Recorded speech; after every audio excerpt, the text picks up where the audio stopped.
Hello again, Outcasts, and welcome back to another episode of Outcast Development. I'm your host, Virgo Jake, and you already know what it is. In the last episode, we dealt with topics as outcast identification and how to carry yourself once you've identified yourself as an outcast.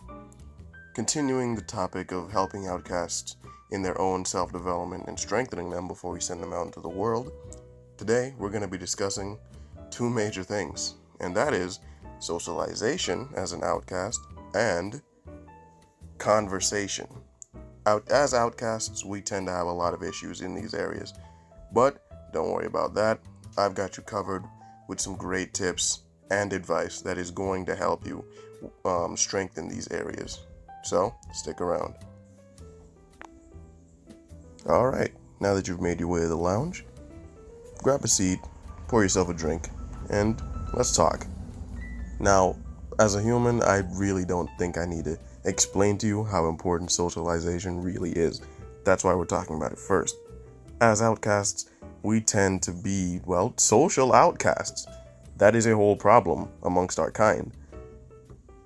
That is also why we're here, so thanks for being here, but still, the point remains that us not being able to communicate socially or to even be around others socially is a problem. Socialization is extremely necessary for human beings. Studies show that socializing can stave off feelings of loneliness. Yeah, that's right. Who would have thought? Being around other people will make you not feel lonely, bro. Yeah, I'm sorry, but this is very obvious. It also helps to sharpen your mind and memory and your cognitive skills. Being around others will make you sharper, bro. And it'll also increase your sense of well-being and happiness. We are human. We need people. Socialization is very, very important as a human, especially as a young man, because again, being the dark brooding type in real life doesn't really work, unless you're like extremely handsome. So yeah, if you're extremely handsome, then go ahead, live your life, bro. But this is for the regular dudes, I guess. And to be honest, a common pitfall that we fall into as outcasts is the idea that we do not understand nonverbal communication. Now, studies also show that 70 to 93% of communication is nonverbal, meaning almost everything you're saying, it ain't coming out your mouth, bro. So you can have the most interesting topics, but as long as you're still putting up those barriers, or you can't understand other people's nonverbal communication signals, then you cannot help yourself in any way. Yeah, socialization almost hinges on nonverbal communication. Now, adding to that point, a lot of us as outcasts have problems with our own body language. It's a very large part of nonverbal communication. The tone of your voice also matters, so this is also why I'd ask my fellow outcasts to project that masculine tone. If you're a woman, please project confidence in your voice. If you're sounding mousy or timid, or if the tone of your voice is inherently, let's say, sarcastic, snarky, or the type of person that you need to ask your friends how your voice actually sounds, and if your tone sounds horrible, if it just sounds like you would be an annoyance to the average person, please work on that. But along with that, you also need to work on your own body language. Now, in a case of, just about anyone, putting your hands in your pockets, that's something that we tend to do. When we have drinks, we tend to hold them to our chest instead of to our lower hip. Holding it to your chest makes you seem cagey, as it doesn't allow people to approach you. Holding it down to your hip allows it to seem as though you are more of an open person. Your arms play a large part in your own nonverbal communication. In your own body language, your arms play a very large part. They are the things that you use to guard yourself. So if you're seeming like you're guarding yourself, that is a problem. Now, for the young men out there, your hands in your pockets is almost a death sentence when it comes. This is why I also asked you to work on posture, because posture also plays into the body language effect, and it plays into the part with the arms. You can have great posture, but I'm also going to need you, as a young man, to stop putting your hands in your pockets. Have great posture, Now, there are two general poses that I recommend along with that posture. The first is holding your arms out in front of your belt. Make sure that they are towards your belt. Now, this is if you're trying to seem generally confident, or if you're in a business setting, school setting. This is if you're trying to seem generally confident and understanding. This also helps in matters of focus. I have found personally that when I do this and I'm talking to someone professionally, it does help me focus a lot more. It puts me into that mindset. And the second general pose I recommend, hands behind your back. Usually with your left arm gripping your right forearm. There's a reason soldiers do this. There's a reason there's added tension and added ease.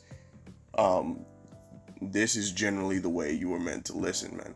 And this, in my opinion, just makes you look cleaner as a man. Personally, I've seen myself in all black with my arms behind my back, and I think I look pretty cool.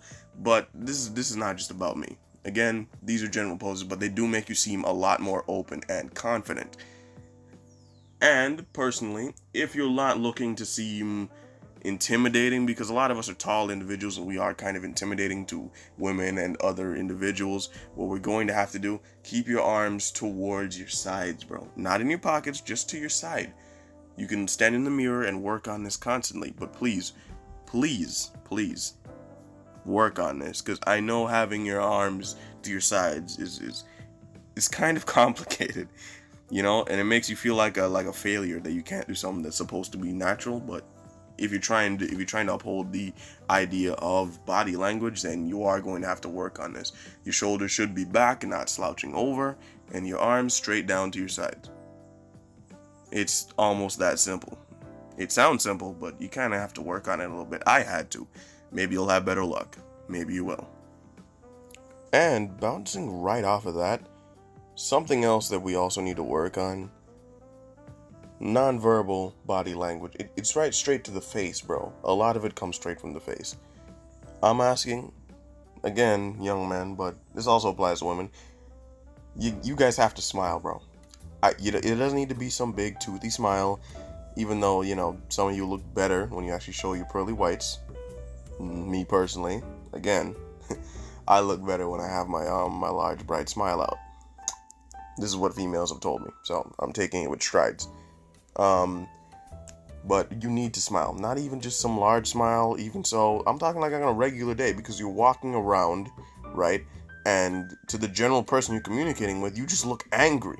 A lot of you females, you look angry talking to anyone. It is disheartening, and it doesn't allow anyone who doesn't legitimately already know you, right, to even want to have that interesting conversation with you, or for you to even be able to communicate with anyone on a professional level. Sorry about that. This isn't just for females, for dudes as well. You guys need to smile. I'm seeing a lot of you walking around scowling. That's not good. Now, it doesn't need to be some really large smile, but your two cheekbones do need to be up a little bit. Just put a regular smile on your face, bro. Again, stand in the mirror and work on it. And while you're working on that, for the men, please, your chin, bro. You know how dudes obsess about our jawlines? Well, we kind of obsess about it because women obsess about it, but that's different. When it comes to your jawline, bro, it's not just that. Nipsey Hussle could tell you gotta test your jaw, man. You need your chin, right? You can't be walking around with your face pointed all the way down, or even completely up, as I've seen with a lot of men nowadays. 90-degree angle, straight forward, look like you're focused. It's that plain, bro. Please work on that. That is body language of the face. Keep your eyes bright also. Like, I'm sorry that this is actually something weird, and it's a bit of a tangent I'm going on. Your eyes need to be wide open, man. Not no little peek. Not a little peeking, because I see a lot of individuals with their eyes half closed and shit. No.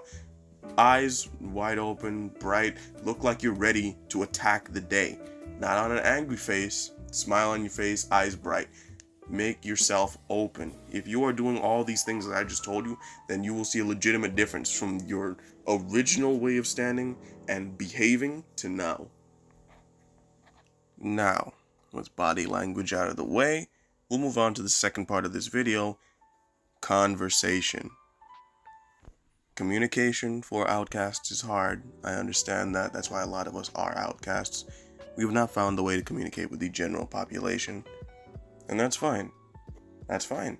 Because you don't need 20 friends. In reality, what you need is like 3 people. And those 3 people being as solid as they are will probably be great for you. But if we're talking about being a better outcast socially, right? You don't need 20 friends, but you need to be able to communicate with the average person. Conversations, now this is basic advice. It's usually a back and forth, right? Starting with a greeting. Now if you're trying to talk to someone, dudes, guys, the men I'm talking to, if you're trying to talk to a female, right? Trying to holler at a female, please don't come with some weird corny line. Say something that will simply catch her attention, but it will not be corny. Please. If you want a suggestion of that, I'll be able to drop one in the comments. It's very simple. But please don't come with some nonsense. But you should be able to use your own creativity, because a lot of women can tell when you're just using something that you've heard somewhere else. When it comes down to a legitimate conversation, again, it is a back and forth. You need a polite greeting, depending on if you're talking to a person in a professional setting or it's a personal setting, then you won't really need to be legitimately all professional. However, I usually recommend giving any person the proper amount of respect. Like, in general, I am a respectful person. I try to keep respect amongst people. Respect me, I respect you. It's a general thing. I shake hands with my friends. It's a man thing, you know what I'm saying? So I walk up to them and I shake hands. Having a conversation, a strong greeting, handshakes are never a bad way to go. If you're trying to introduce yourself to a female, it's a lot more gentlemanly. This is coming from my personal playbook. Being a gentleman, you walk up, you introduce yourself, full name, shake hands. She will be stunned. Because a lot of dudes don't ever do this nowadays. Men don't have any class like that nowadays. And she will reply with her name, all this. And this will give you an opening. After this opening, right, all you need to do is speak. And this is a general conversation. In general conversation, woman, man, whoever, after you've made the introduction, all you need to do is get to the point. Do not flounder all over the place. Like KSI's last album, all over the place. Get straight to the point with a smile on your face. General conversation is that easy. Now, in later episodes, I'm going to get into deeper conversation and more specific outlets of that. And moving past that, we would have to work on volume control and terms and expressions. Now, volume control is something I have a general problem with. A lot of the times, I'm going to admit that. A lot of the times I get way too loud when it comes to individuals. My voice may sound smooth here, but having a general conversation with me, if I'm getting a bit too excited, I might get a bit too loud. Don't be those kinds of people, guys. I've been working on it. I've been kind of calling it out of my general speech patterns. Getting too loud in public is not a refined thing to do. As an outcast, we tend to not want to draw attention to ourselves, so being that loud person isn't going to be great. Don't be loud. Also, don't speak too softly. You need the proper tone, right? The proper tone for someone to hear you. Now, if you're going to work on this, what I need you to do is sit down, right? This is a simple trick. Sit down, close your mouth, your whole mouth. Just keep your lips together, and kind of hum to yourself like this.